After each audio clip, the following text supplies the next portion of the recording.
အခုလည်းနင်က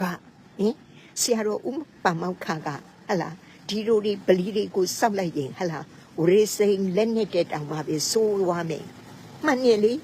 နင်တို့ကလားတွေကအင်းအားနဲ့ရကလမူမူပြီးတော့ကလက်ချွဲပြီးတော့တိမ်ငွေတို့လှိုင်ဝင်းတို့ပိုရင်းဟလာမောင်မောင်တို့ဆိုရင်ကြာရုပ်တယ်ကြာလေးရုပ်လာတယ်ကြာရုပ်တယ်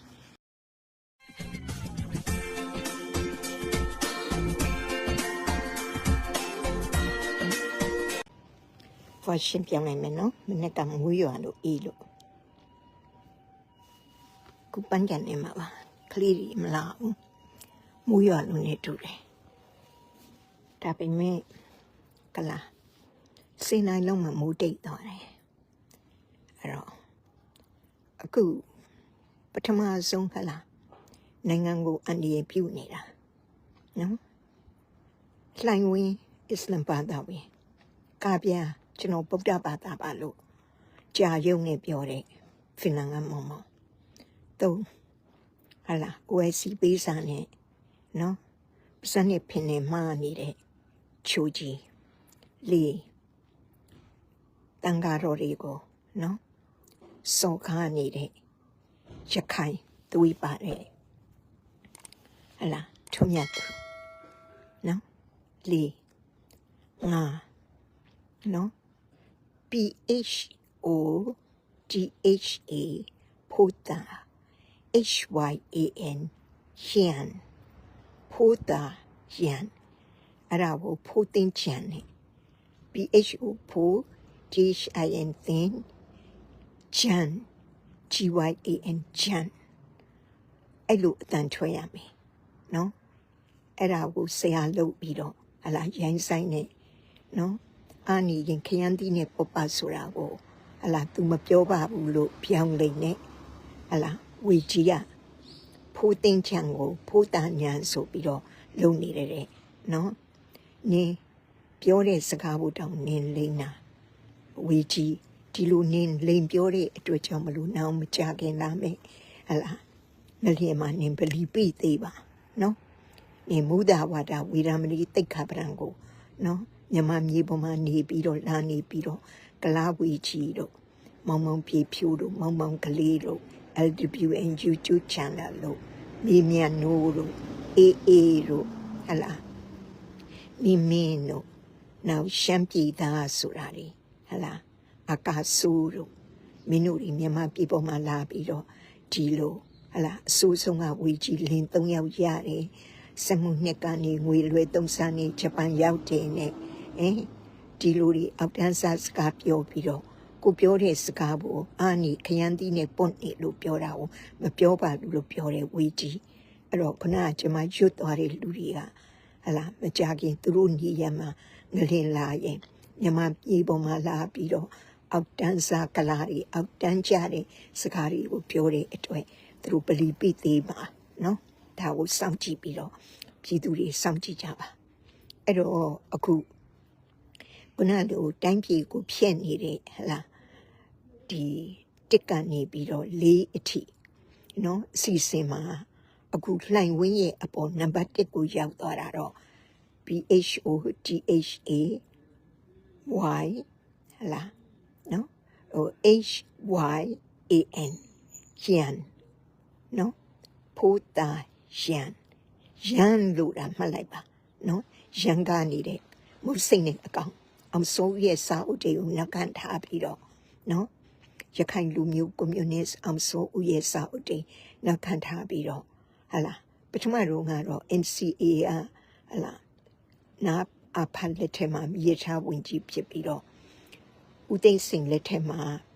ဟလာဒီသမရယုံဝင်ကြီးဖြစ်ခဲ့တဲ့ဦးအောင်မင်းကိုနော်စော်ကားတာတွေဟလာအဲ့တော့ဒီဖိုးတာရန်ကနော်ဟိုစကားလုံးနေတာကိုရင်ပတ်ကောမလဲကိုရင်ပေါ့အများကြီးပြောပြီးတော့ဟလာဦးအောင်မင်းကိစ္စကိုပြောပြီးတော့ကာကျုပ်ကိုဖြုတ်ပြေးဖို့နဲ့တက်မတော်ကိုဖြုတ်ခွဲဖို့ဆိုတာလှိုင်ဝင်းနဲ့တူတူပဲနော်မောင်မောင်နဲ့တူတူပဲမောင်မောင်လေး Senior General ဦးမင်းအောင်လှိုင်ကိုဟလာဖြုတ်ချဖို့တိုက်တာချိုကြီးလည်းတက်မတော်နဲ့ဒီ Senior General ဦးမင်းအောင်လှိုင်ကိုသွေးခွဲတာ အဲ့တော့ဟလာသူတို့၄ယောက်ကတူတူပဲအဲ့မှာရခိုင်ဆက်ပြီးတော့အမလားညီမလားဖြစ်တဲ့ရွှေအင်းစီကနိုင်ငံခြားသားနဲ့နော်ပတ်သက်ပြီးတော့ဗုဒ္ဓဘာသာကိုစော်ကားလာတာကတော့ဒီဟလာထွမြတ်သူပဲရခိုင်နော်အဲ့တော့ဒီကလာ၄ယောက်မှာအခုနံပါတ်1ကိုဆွဲသွားတာတော့ဒီမုတ်စိတ်နဲ့ကလာဖြစ်တဲ့ဖူးတာကလာညာအဲ့တော့ဒီမကွေးကဆရာတော်ဥပမောက္ခကိုစော်ကားတာမှာနော်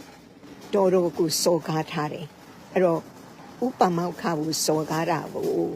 နော်ကျွန်မနှစ်ပိုင်းခွဲပြောမယ်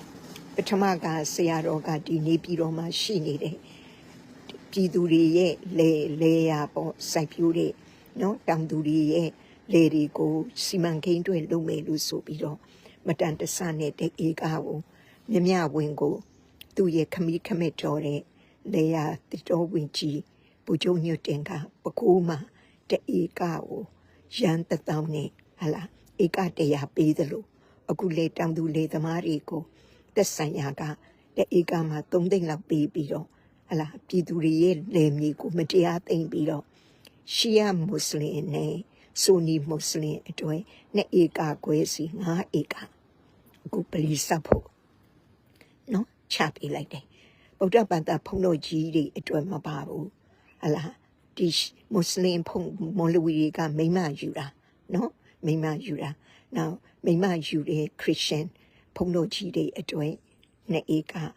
နောက်ကလာဒီဟိန္ဒူဖုံးတော်ကြီးတွေအတွက်2ဧကစီနီယာဂျန်နရယ်ဦးမင်းအောင်လှိုင်က2021တက်လာတဲ့အချိန်မှာပြည်သူတွေရဲ့လယ်မြေတွေကိုဟလာဒီဗုဒ္ဓညွတ်တင်လို့နော်မတန်တဆနော်ဒီကနေ့တံမိုးကြီးတဲ့ပကူကမြေတွေကိုသူခမီးခမဲမြဝင်ကို1100နဲ့ဟလာဧက100ကို1100နဲ့ဒီလိုနော်အလွဲသုံးစားလုပ်တယ်လို့အခုလေဒီလိုတောင်သူတွေရဲ့လေယာတွေကိုတဲ့ဧကကို3သိန်းဖြတ်ပြ3သိန်းဆိုတာဂျပန်ငွေမှာရန်တတောင်းပဲရှိတယ်နော်အဲ့တော့ဒီလိုမတရားတွေမလုပ်ကြပါနဲ့ဟလာတချင်းထဲမှာတောင်ရှိသေးတယ်နော်မတရားတွေမလုပ်ကြပါနဲ့အဲ့တော့ရွေးကောက်ပွဲနီးလာလေဒီကိစ္စတွေကိုကျွန်မပြောရရင်ဟလာအသေးခံပြီးတော့အသက်ပေးပြီးတော့နောက်ချိုကြောင်မဲတီဘောတိုက်နေတဲ့ဗမောနော်ဒါတွေကိုတိုက်ပွဲဝင်နေတဲ့တက်မတော်သားတွေကိုအလွန်အားနာပါတယ်ဒါပေမဲ့ဟလာချီမမကောင်းချီမလက်မကောင်းလက်မနော်မလို့ကျွန်မဘိုင်နှင်းတက်ပြီးတော့ပူကြုံရွတ်တင်မြဝင်ဒီလိုတွေနာမည်တက်ပြီးတော့ကျွန်မပြောနေတာပါဒါရီဟာပတ်သက်နေတယ်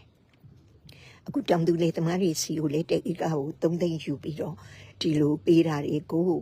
မကွေးတိုင်းဆရာတော်ဥပမောက္ခလာပြီးတော့ဟလာတန်ခါတော်2ပါးနဲ့အတူလာပြီးတော့ဟလာဒီနေပြီးတော့မှအခုခြံခတ်နေတဲ့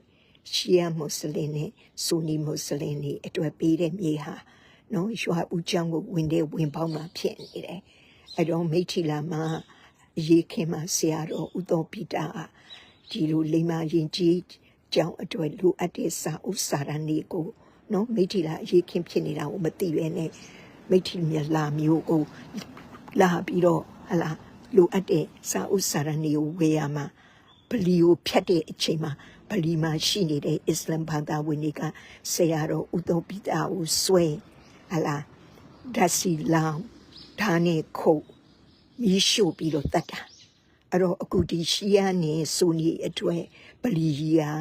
ရွာကိုဝင်နေရွာဦးကျောင်းကိုဖြတ်တဲ့လမ်းမှာရှိနေတာဒီလိုမိထီလာလို့ဦးတော်ပီတာလူယဟန်နီကိုမတတ်ဘူးလို့မပြောနိုင်ဘူးနားလင်ကလေးလာဖိုးတာရန်နေကနေအခုပြောနေတာဒီအားလုံးကိုတီတကူဆရာတော်ကြီးကိုနင်တို့ကလားကြီးဘာလို့ကြောက်လဲတီတကူဆရာတော်ကြီးကိုဒီ ABSDF ကဟလာထုံးအောင်ကျော်လို့မောင်တို့စုံသွားတဲ့ USA ရာဒေါ်ရူစီတို့ဒီလိုတွေဟလာတဲအေးဆိုတဲ့ပညာမတတ်တဲ့မိတ်ကတ်တွေချဲပြီးတော့စော်ကားနေတဲ့အဲ့တဲအေးဆိုတဲ့ထိုက်ကပညာမတတ်တဲ့မိန်းမတွေကတီတကူဆရာတော်ကိုနင်တို့ကလားတွေနဲ့ဒီလိုหนีပိတ်နေကြောက်တယ်ဆိုတာတီတကူဆရာတော်ကတ တမိုင်းတွေကိုပြောတာဒီစုလေစီဒီတော်ရဲ့ပရဝုတ်ထဲမှာဟလာဗလီတွေ church တွေကိုစောက်ရုပ်တယ်မကဘူးတင်ကြီးစေးကတင်တော်ကြီးကိုဖျက်ပြီးတော့အင်္ဂလိပ်ကျွန်းဟလာဖြစ်တုံးကဒီတင်တော်ကြီးကိုဖျက်ပြီးတော့ဗလီတွေစောက်တာကိုဆရာတော်ကပြောခဲ့တာဒါကြောင့်မလို့နင်တို့တီးတကူဆရာတော်ကြီးကနင်တို့မွတ်စလင်တွေကိုနိုင်ငံသားနိုင်ငံသားနေအညီနေဖို့တွေပြောလို့နင်တို့တွေဆရာတော်ကိုစော်ကားနေတာအခုနင်ဆရာတော်ဥပမောက္ခဆရာတော်မကွေးဆရာတော်ကလာဥပမောက္ခကိုနင်စော်ကားချင်တိုင်းစော်ကားတာနင်တတ်တရှိနေတိတကူဆရာတော်ကြီးတို့ဆရာတော်ဝိရတုတို့ရှိပါနင်ဥပမောက္ခကိုအခုလို့အရေးချုံဆရာတော်တို့တန်ကအစင်မှာမူကျအစင်မရှိတဲ့ဆရာတော်နင်ဒီလိုနင်စော်ကားနေတာဒီကိုဥပမောက္ခရောနင်နဲ့ချင်းဆိုင်သွားပြီးတော့ဆရာတော်တိရကူဆရာတော်ကြီးနဲ့ဆရာတော်ဝိရတုနဲ့မစိုးရင်တိုက်ကဆရာတော်ရှေ့မှာနင်ပြောရလားကလားနင်ဥအောင်မင်းကိုပြောတော့ကနေတကယ်အချက်လက်ဥအောင်မင်းငါးချက်ကိုမပြောဘဲနဲ့နင်ရောသွားမှဆိုလို့ကျမဟလာအခုပြောမှဥပမောက္ခကိုစော်ကားတာဆရာတော်ကနော်ဒီကိုရင်ပေါ်အခုလက်ရှိ AI နီးပြင်ကြလို့နင်တို့လိုမိမဖဲအိပ်ပြီးတော့မိမ၄ယောက်ယူပြီးတော့လဲလီသားစားပြီးတော့နင်တို့လိုမူရစ်စေးဖြန့်ပြီးတော့နင်တို့လိုမိမဖဲအိပ်နေတယ်တာမန်နင်တို့လိုကလားမဟုတ်ဘူးဆရာတော်ကပရိယတ္တိပရိပတ်တိပရိဝေဒဒါကိုလိုက်စားနေတော့သူကလာဆရာတော်လေးလာတဲ့အပိုင်ကပဲဒီကိုရင်ပေါ်ဟလာရေစိန်လက်နဲ့ဟလာဒီလိုတွေဥပမာတွေပြောသွားတာကိုနင်ကအရေးချုံဆရာတော်ကိုနင်စော်ကားလိုက်တာလေအရေးချုံဆရာတော်မူချိုအဆင့်ရှိတဲ့ဆရာတော်ဒီအပိုင်းလောက်ပဲငါဒီနေ့ပြောမှာဥပမောက္ခကနေပြီးတော့ပြောတာနင်ကဥအောင်မင်းဟလာNCA ဥအောင်မင်းကိုပြောတဲ့အခါမစီမဆိုင်2019မှာဘင်္ဂါလီတွေစစ်ထွေမှာ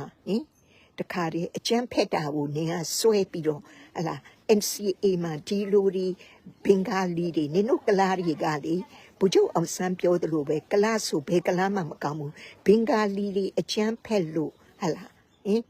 2012မှာစစ်ထွေမျိုးကြီးမီးဟုံတောက်တာကိုခြံပြီးတော့နင်က2019မှာကလမှုပြီးကလချွဲပြီးဗမလဲထောက်ထားတယ်နင်ထောက်ထားနေပြောလို့အဲ့ဒါကိုနင်ကဘင်္ဂါလီတွေကိုဂျမ်ဖက်ပါတယ်လို့ဆိုပြီးတော့နင်ဥအောင်မင်းကိုကက်လန်အောင်နဲ့တက်မတော်ကိုကက်လန်အောင်နင်ပြောတယ်အခုလဲနင်ကဆရာတော်ဥပမောက္ခကဟလာဒီလိုတွေဗလီတွေကိုစောက်လိုက်ရင်ဟလာရေစိန်လက်နဲ့တက်တောင်ပါပဲစိုးဝါမယ်မှန်နေလေနင်တို့ကလားတွေကအင်းအားနဲ့ကလမှုပြီးတော့ကလချွဲပြီးတော့တိမ်ငွေတို့လှိုင်ဝင်းတို့ကိုရင်းဟလာမောင်တို့ဆိုရင်ကြာရုပ်တယ်ကြာလေရုပ်လာတယ်ကြာရုပ်တယ်ကလမှုကလချွဲပြီးတော့နင်တို့တပြုတ်မွေးပြီးတော့ပရိသတ်နေမတားဘဲနဲ့ဘာလန်းကစေးယုံမှာမရ3ယောက်ယူထားတဲ့အစ္စလမ်ဘာသာဝင်တင်မျိုးဝင်နဲ့FRC ကနေမွေးလာပြီးတော့6နာရီတီမှာ NHK မှာမြန်မာနိုင်ငံမှာတိုင်းရင်းသားမရှိသင့်ဘူးနိုင်ငံသားပဲရှိရမယ်လို့ပြောသွားတဲ့တရုတ်မတိတာစံကြောင်းတို့ကနင်တို့ကလားရီကိုတပြုတ်မွေးအာနီကာဟိုရင်အိစားကာမအိလိုက်စားလိုက်ကာမဆက်ဆံပြီးတော့တပြုတ်မွေးပြီးတော့နင်တို့လူအင်အားများလာရင်အခုဆရာတော်ကပြောသွားတယ်ဟလာအင်ဒိုနီးရှားမှာဒီရုပ်ပွားတော့ကိုရင်ဇေဒီတော်ကြီးကိုနင်တို့အစ္စလာမ်တွေကဖျက်ဆီးတယ်ဆိုတာနင်ကဘယ်မလဲတက်သေးတယ်အဲ့တက်သေးပြောနိုင်တဲ့တီတကူဆရာတော်ကြီးရှေ့မှာနင်ဥပမောက္ခနဲ့မျက်နှာချင်းဆိုင်ရှင်းနားလေလားအဲ့လိုတော့နေမရှင်းရပဲနဲ့ဥပမောက္ခကိုနေအမျိုးမျိုးစော်ကားနေတဲ့ကလာဗမာစကားပြောပြီးတော့ရုပ်ကိုက135ထဲမှာမပါတဲ့ရုပ်မျိုးဂျပန်နိုင်ငံလူရာဆိုရင်လာနင့်ကိုလေဂျပန်ကြီးကတခါတည်းကိုနင့်ကိုလာတ တရားကိုဆွဲမှာဒီမြန်မာနိုင်ငံမြေပေါ်မှာနင်တို့လိုအဲ့နိုင်ငံသားတွေကတန်ဃာတော်တွေတို့စုဖျားတရားတန်ဃာကိုရှေ့မှာရှေ့ဆောင်နွားမှာကောက်သွားတော့နင်တို့ကလားတွေကကောက်လိုက်ပြီးတော့အခုတန်ဃာတော်ဥပမာခောက်စော်ခါတယ်နေစော်ခါတာတော်တော်များတာမှာငါနှစ်ချက်ပဲအခုပြောတာအင်ဒိုနီးရှားကဖျားကြီးကိုအစ္စလာမ်ကြီးဖြစ်စီရဆိုတက်တည်တယ်နေဟောတက်တည်ပြတယ်နေဟောတက်တည်ပြတယ်တက်တည်ပြနေတဲ့ဆရာတော်တီရကူနဲ့ဆရာတော်ဝိရသူတို့ရှိမှာဥမပမခါဘူးနေအခုလိုစော်ကားတယ်လို့နင်ပြောရတာကလာလူဘာဝရကလာတရေပေါ်အိတ်တရေနာစားရကလာဂျေစုကနေကလာဒါကြောင့်မလို့နင်တို့ရှိလျာငလျင်လှုပ်နေတာပြီးတဲ့အခါနလိန်တာအဲ့မှာမွတ်စလင်ဆိုတာစစ်ဘရင်ငါတယ်အမလီလည်းစစ်ကြောင်းမာတယ်စစ်လန်းကြောင်းမာတယ်ပိတ်မိနေလို့တယ်ခုတ်ရင်းဖြစ်တာပါလေနလိန်တာဟေးမိုးချိုးပြစ်တာကိုထမ်းလဲနေမကွာနဲ့ဘာစစ်ဘရင်လဲ2000ကျော်သေးတာ2000ကျော်သေးတာတန်ဃာတော်တွေနားလေလားအင်္ဂလိပ်တွေကိုကလဖြူလို့ခေါ်တယ်ဆိုတာနင်တို့ကလာရီကလမဲရီကနလိန်ဒတကတူဝတန်ဃာတော်တွေကို2000ကျော်ကိုတတ်တာဒီတကူဆရာတော်ကြီးလည်းဒါကိုမင်ကြတော်မူတယ်အဲ့တော့နေဆရာတော်ပမခါကိုအခုလိုနေကလာစပ်ကလာနေအခုလိုတီးတဲ့ကိုဆရာတော်ကြီးရှိမှနေဥပမာခါကိုနေအခုပြောတယ်လို့ပြောစမ်းဒီနလိန်ဒတဲ့တူဝတန်ဃာတော်ကြီးကို2000ကျော်ကိုတတ်တယ်ဆိုတာဆရာတော်တီးတဲ့ကိုဆရာတော်ကြီးပြောသွားတယ်နင်ပြောတာကိုမယုံဘူးနင်တို့ကလေလီသားစာမိမ4ယောက်ယူတပြုတ်ပြုတ်မွေးမူရစ်စေးဖြန့်မရင်းချင်းပစ္စည်းယူလူတက်အကြံဖက်ကိုရပါပစ္စည်းတွေလက်ခံကလားရှိရင်အကျံဖက်ရှိတယ်ကလားရှိရင်မဒင်းရှိတယ်ကလားရှိရင်မူရစ်စေးရှိတယ်နင်တို့ဘာများကောင်းလဲနင်တော်တော်စော်ကားတယ်တရိษံဖြစ်တဲ့စရံစင်မင်းတောင်မှာပဲသုံးတို့တရာကမုဆိုးမှန်သိပေမဲ့သင်္ကန်းကိုခြုံထားလို့ဆွဲတော်ဘူးတောင်ဖြတ်တယ်နင်ကအဲ့ဒီလိုစင်ခလာဘဝမှာရစွာဖျားစင်ဘဝမှာရှိတဲ့အချိန်မှာသင်္ကန်းကိုတောင်ယူသေးပြီးတော့ဆွဲတော်ကိုအသက်သေးခံပြီးဖြတ်တယ်နင်ကလေတရိษံလက်တောင်မှဒါကိုရင်းကိုနော်ဒီဖျားလောင်းကိုစဒီဘဝမျိုးစုံမှာစင်ဘဝကိုပြောတာစရံစင်မင်းဘဝကိုပြောတာတရိษံနေနိုင်တာမဟုတ်ဘူးဒါပေမဲ့နင်ကခွေးလောက်တောင်မှတစ္ဆာမရှိတဲ့ PHOTHAHYAN နေစာလုံးပေါင်းကဘာဖို့တဲ့ကြတယ်ငါတို့ရဲ့အထက်မြတ်ပြုတဲ့သင်္ချန်ဆိုတာ PHOTHINGYAN ဒါကိုဝေကြီးမအေးဘေးအောက်တန်းစားပြောနေရင်အစီနဲ့စောက်နေအချောင်းနဲ့ဒီရကိုမပြောတတ်တဲ့အောက်တန်းစားအစီစုပ်ပြီးတော့မွေးလာတဲ့ဝေကြီးကဖိုးသင်္ချန်နဲ့နင်တို့ကလာရီနင်တို့စာလုံးပေါင်းတောင်မှအောင်မပြောတတ်တဲ့အောက်တန်းစားရီမြမပြေမလာပြီးတော့စောကားနေတာနင်တို့တန်ကြတော့အကုန်ပလီပြီးသိမယ်နင်ထိုင်းမှာနင်နောက်ကစာအုပ်တီကအောင်စိုးရဲ့စာအုပ်တီထိုင်းမှာနေပြီးတော့ဗုဒ္ဓဘာသာအချင်းချင်းတိုက်ပြီးတယ်နင်ဘာမှလိမ့်မနေနဲ့ဖို့တာရန်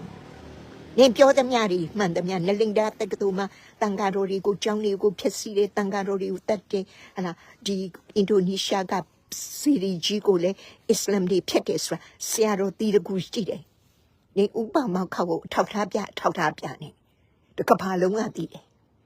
ဒါကြောင့်မလို့နင်တို့ရှိတဲ့နေရာမှာငလျင်ရှိတယ်နင်တို့ရှိတဲ့နေရာမှာဆူနာမီရှိတယ်နင်တို့ရှိတဲ့နေရာမှာမီးတောင်တွေပေါက်တယ်နင်တို့ရှိတဲ့နေရာမှာ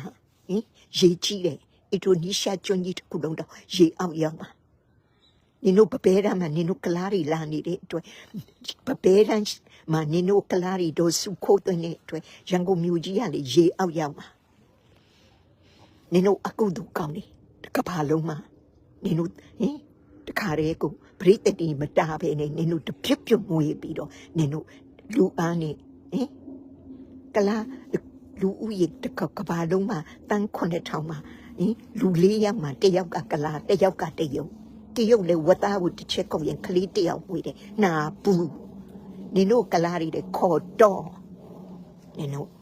မိမမြင်ငန်းတက်နေတယ်မိမရဲ့အောက်ပါရေချင်းမဲနင်တို့ပြောလိုက်ရင်စကားပြောလိုက်ရင်တရုတ်လေဒီဟိုဒီဘာခေါ်မလဲရေဥသူရဲ့အဖုတ်လောက်ဘယ်မိမအဖုတ်မှမကြည့်ဘူးလေရေဥသူကကိုတုံးလုံးနေတာအညာသူတွေတောင်ကိုဟာဖြစ်တယ်ဒီအဖုတ်ပဲကြည့်တာနင်တို့ငါရုပ်မှပြောတယ်ဆိုတာနင်တို့ရုပ်မှလို့နင်တို့တန်ခါဖို့စော်ကားလို့နင်တို့တပြုတ်မွေးပြီးတော့နင်တို့လူဦးရေနဲ့မြန်မာပြည်ကိုနင်တို့တွေအချောင်လိုချင်နေလို့နင်တို့အဲ့နိုင်ငံသားဘာမှတိုင်ရင်သားမဟုတ်ဘူးနင်တို့ကိုနိုင်ငံသားမပေးပါနဲ့ဟဲ့လားငါကကြုတ်ကိုပြောနေတယ်အခုတက်လာမယ့်အစိုးရဟာအစ္စရေးလူဝင်ကြီးချုပ်လိုလူပဲဖြစ်ရမယ်တက်လာတဲ့အစိုးရဟာပြုံညံ့ညံ့သမရပြုံညံ့ညံ့ဝင်ကြီးချုပ်ဆိုရင်ဟဲ့လားအထက်ပိုင်းကိုတရုတ်ပြည်ယူပြီးတော့အောက်ပိုင်းကိုကလားယူမှာအလုံးတေချင်းစုံနဲ့တေကုန်မှာအကုန်လုံးဒီတရုတ်နဲ့ကလားတိုင်းပြည်ကိုဝင်လာပြီဆိုရင်လူရုံမာတယ်တရုတ်လည်းရပ်လက်တစ်ချောင်းလေးတက်တန်နေရုပ်တာပဲကလားလေးရပ်လက်တစ်ချောင်းလေးတက်တန်နေရုပ်ရည်လေးမကဘူးကြာရုပ်ကြာလေးရုပ်တာမောင်းလို့အရှိကိုမရှိဘူးနင်တို့အဲ့တော့နင်းကိုငါပြောမယ်နင်ဆရာတော်ကိုနင်ဘာအရေးချုံနေစပ်ပစကနင်အောက်ပေါင်းနဲ့ထောက်အပေါ်ပေါင်းနဲ့မှားနေတဲ့ကောင်နင်တို့ဒီလိုစကားဒီမျိုးပြောမှကိုတတ်နေနင်တို့ကလာချက်တည်းမရှိတဲ့လှိုင်ဝင်းမဲတဲရုပ်တရေရုပ်နင်ဟာသစီရုပ်နောက်တစ်ခါနင်ဆရာတော်ကိုမူချိုအစင်နေဘာမူချိုအစင်နေနင်တီးတခုဆရာတော်ကြီးရှိမှရှင်းရလားအ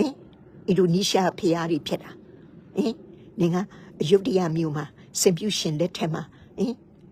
ကိုကလုတ်လိုက်သေးတယ်ဗမာအချင်းချင်းတိုက်ပေးတယ်နင်တို့ဟာဒီချီထိုးဖို့နဲ့လေကလင်ကချင်နဲ့လေနင်တို့ဟာလေမြစ်ပတ်စုပ်ပဲဗမာစကားတွေမှာလေဟောဟာရာကိုရှာလို့မရအောင်ကိုရုံမာတယ်ဖိုးတာရန်နင်ဥအောင်မင်းကိုလည်းဗာပြောတယ်ဘာဆိုင်နေနင်တို့ဘင်္ဂါလီတွေ2019ကဒေါ်စုလိုပဲကွယ်လွန်သွားတဲ့ဝင်းကြီးချုပ်အပေက2019မှာတဲ့ရခိုင်နေတဲ့တမလို့သားတွေတဲ့တန်ရင်နေတဲ့ဟလာနောက်ပြီးတော့တဲ့ကိုရဲစခန်း30တဲ့ဟိန္ဒူတွေကြာဆုံးတာစိတ်မကောင်းပါဘူးတဲ့ကလမတော်ခင်ကြီးကပူချုပ်အောင်ဆန်းကိုရင်းဖြစ်လိုက်တာယူစရာရှာလို့ကလမတော်ခင်ကြီးယူလိုက်တာဒေါ်စုလိုကလားသွေးပါတဲ့ဟာမွေးလာတော့ကလားပဲခပ်ပါတို့စုဟာအဘိဆန်ကိုဘာပြောလဲချင်းဟိရခိုင်နေကြောတဲ့ဟိန္ဒူတွေရောတဲ့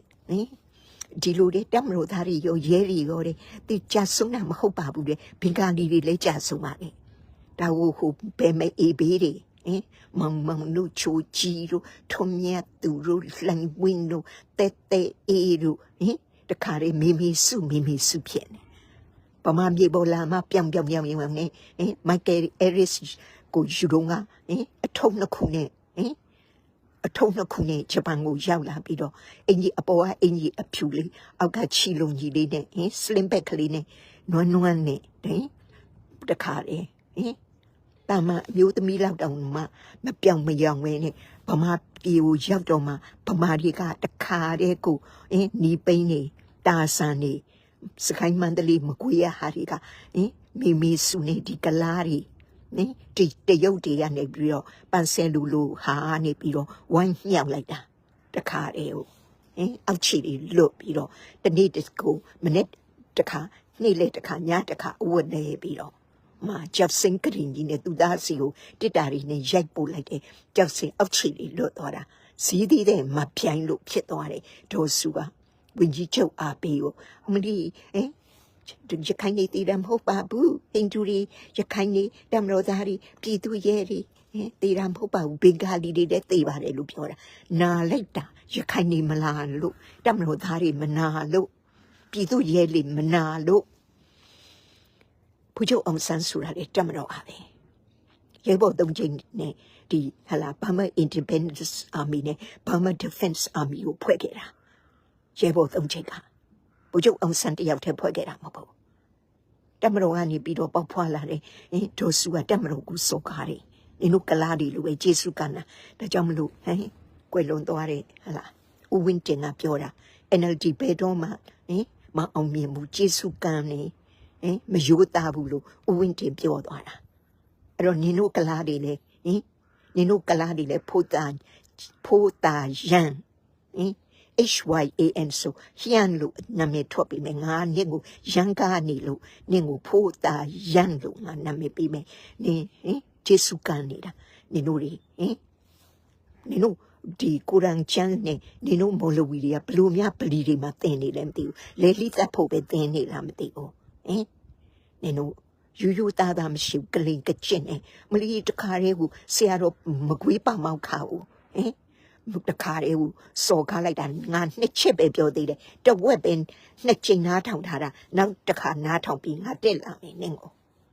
နင်ဥအောင်မင်းကိုလည်းပြောလိုက်တာဥအောင်မင်းကိုလည်းစကားပြောရင်ဒီမှာဥအောင်မင်းကျွန်မပြောမယ်နော်ဒီနောက်တက်လာမယ်အစိုးရဥခင်ကြီးတို့ရောဂျပန်ကြီးပြောရင်တိတ်မေခွန်းနဲ့တိတ်ကောင်းတာပဲစကလုံးတစ်လုံးစီအခုအရှိပါဆန်ဝင်ကြီးချုပ်ပေါ့အခုဆင်းသွားတဲ့ဝင်ကြီးချုပ်ပြောတဲ့စကားကိုပြောမလို့ကျွန်မဒီ philosophy အရန်ပါတာပဲပြောသွားတာစကလုံးချစ်လက်တယ်အထိပ္ပယ်ရှိတယ်တခါတည်းကိုမာရသွန်မိန်ခွန်းကြီးပြောပြီးတော့တခါတည်းနောက်ကဆင်လိုက်တယ်လို့ပဲဥအောင်မင်းဒါမျိုးမပြောပါနဲ့ကိုရင်းတော်တယ်ကိုရှယ်လေးတော်တယ်ချိုကြီးတို့မောင်တို့လှိုင်ဝင်းတို့ထွန်းမြတ်သူတို့စကားပြောတာကဒီစိတ်ဓာတ်ကလေဖြက်စီးချင်တာမြန်မာနိုင်ငံကိုဖြက်စီးချင်တဲ့စိတ်ကလပြေဖြစ်အောင်ဖြစ်ချင်တဲ့စိတ် OIC ပေးစာတော့သူတို့ပြောထားတဲ့စကားတွေမှလေရင်းမဖြစ်ဘူးအားမရှိဘူးအဲ့ဒါကိုရှယ်လေးတော်တယ်ဒီအေကိုထောက်ခံတဲ့တခုပဲ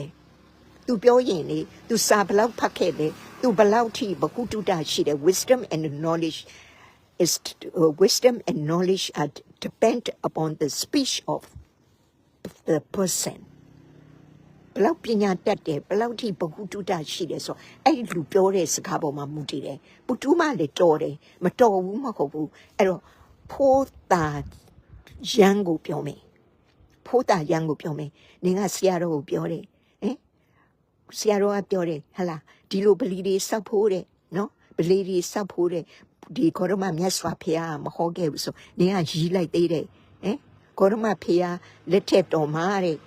ဒီအစ္စလမ်ဘာသာဆိုတာပေါ်ပေါက်ခဲ့တာမဟုတ်ဘူးတဲ့အဲ့တော့တဲ့မြတ်စွာဘုရားကတဲ့ဗလီတွေမစောက်ကဘူးဟလားတခြားဘာသာတွေကိုမကိုးခွေရဘူးလို့မပြောခဲ့ဘူးလေအဲ့ဒါပူတူးမပြောသွားတယ်ပူတူးမရဲ့ speech ကိုနင့်ရဲ့ခိုဟာလောက်ပဲရှိတယ်နင့်ရဲ့သမီးလောက်ပဲရှိတယ်ပူတူးမပြောတာကိုနင်နားထောင်